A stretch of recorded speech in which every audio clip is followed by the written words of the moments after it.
If you've ever wanted to build a website but felt overwhelmed by templates, APIs, and databases, Youware might be the answer you're looking for. It's an all-in-one atmosphere programming platform that promises to let you build anything just by having a conversation with AI. In this video, I'm giving you a complete beginner's tutorial and review of Youware, breaking down every feature directly from their website so you can see exactly what you're getting.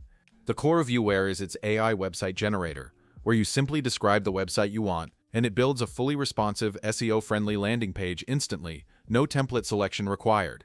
For those who want to go beyond a basic site, they've built in features like automatic database creation and a built-in AI API, so you never have to set up a key or configure anything manually.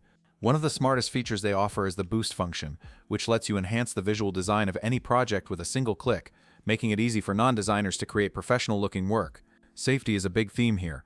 They offer enterprise-grade security for every project and a unique backtrack feature that lets you undo actions without losing credits, which is part of their overall credit protection system.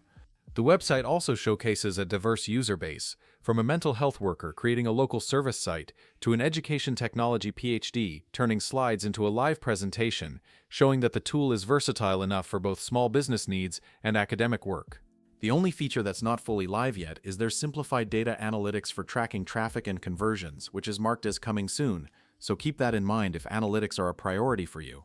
So to sum it all up, Youware delivers on its promise of being a stress-free, vibe-based coding platform that removes the technical barriers of APIs, databases, and even the fear of wasted effort with its credit protection.